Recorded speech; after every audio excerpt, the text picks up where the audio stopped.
भारतीय इतिहास में कुछ नाम ऐसे हैं जो हमेशा चमकते रहते हैं और उन्हीं में से एक नाम है सम्राट अशोक का। लेकिन जिस अशोक को हम जानते हैं, जिनकी कहानियां हमने सुनी है, क्या वो पूरी सच्चाई है?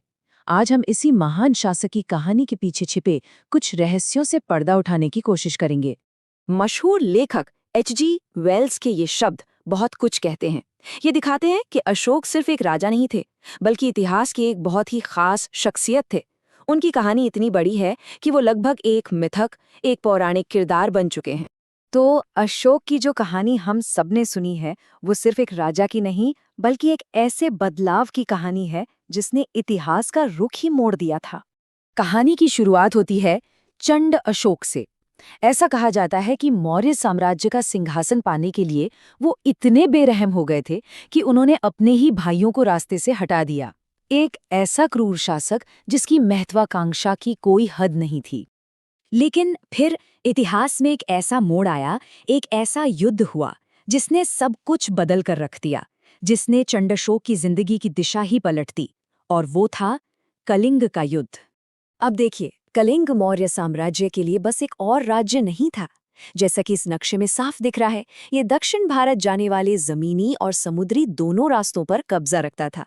तो अशोक जैसे एक महत्वाकांक्षी सम्राट के लिए इसे जीतना बहुत ज्यादा जरूरी था।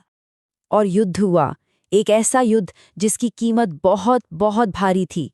खुद अशोक के शिलालेखों के मुताबिक इस एक युद्ध में 1 लाख लोग मारे गए थे।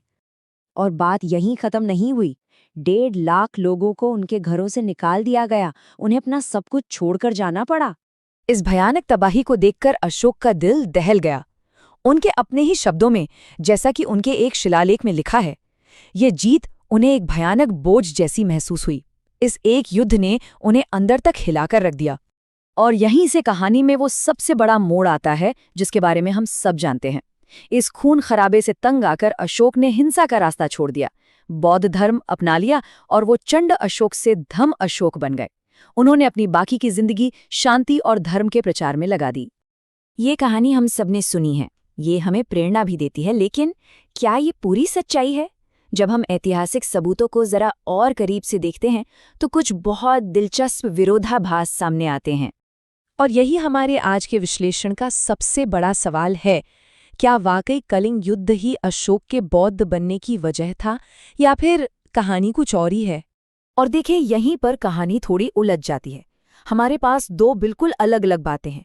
एक तरफ अशोक के अपने शिलालेख हैं जो कहते हैं कि उन्हें कलिंग युद्ध के बाद पछतावा हुआ, लेकिन दूसरी तरफ श्रीलंका के पाली ग्रंथ हैं जो बताते हैं कि अशोक तो युद्ध से सालों पहले ही बौद्ध धर्म अपना चुके थे। और एक बात तो और भी हैरान करती है, अशोक ने अपने पछतावे के संदेश पूरे साम्राज्य में पत्थर पर खुदवाए, लेकिन जिस जगह ये सब हुआ था, यानी कलिंग, वहां मिले किसी भी शिलालेख में इस युद्ध या अपने पछतावे का जिक्र तक नहीं है। वहां के शिलालेखों में तो बस अच्छे प्रशासन की बातें लिखी हैं। ये एक बहुत बड़ी और हैरान करने वाली चुप्पी है ना? तो अगर ये सिर्फ दिल बदलने की कहानी नहीं थी, तो फिर क्या थी? शायद इसका जवाब हमें अशोक की धम्म की नीति को एक राजनीतिक नजरिए से देखने पर मिले। सबसे पहले तो ये समझना जरूरी है कि अशोक का धम्म सिर्फ बौद्ध धर्म का प्रचार नहीं था। ये संस्कृत शब्द धर्म का ही एक रूप था और असल में ये एक नैतिक कोड था, एक ऐसा सिद्धांत जो समाज में शांति और सद्भाव लाने के लिए बनाया गया था, जिसमें अहिंसा और सहिष्णुता पर बहुत जोर था। हमें उस समय के भारत को भी समझना होगा। वो एक बहुत बड़े सामाजिक बदलाव का दौर था। छोटे छोटे कबीले बड़े राज्यों में बदल रहे थे, शहर तेजी से बढ़ रहे थे और मौर्य साम्राज्य के अंदर अनगिनत संस्कृतियां और समुदाय एक साथ रह रहे थे। मतलब समाज बहुत ज्यादा जटिल था। एक तरफ किताबों में 4 वर्णों की व्यवस्था थी, लेकिन असलियत में तो जन्म और काम पर आधारित अनगिनत जातियां थीं।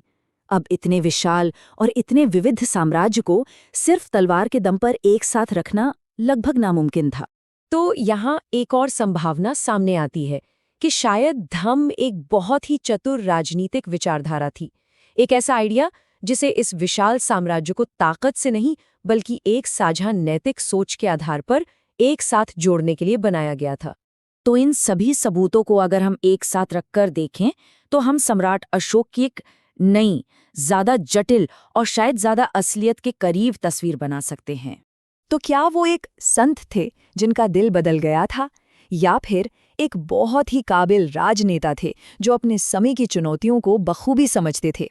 ऐसा लगता है कि अशोक एक शानदार और व्यवहार कुशल राजनेता थे जो विचारधारा की ताकत को अच्छी तरह समझते थे। कलिंग युद्ध एक सोचा समझा शाही विस्तार का कदम था। धम्म एक विशाल साम्राज्य पर राज करने का एक प्रैक्टिकल तरीका था, और उनका पश्चाताप हो सकता है वो बिल्कुल असली हो, लेकिन ये उनकी नई नीति को लोगों तक पहुंचाने का एक बेहद शक्तिशाली राजनीतिक जरिया भी था। तो अशोक कौन थे? एक पवित्र संत या राजनीतिक प्रचार के मास्टर?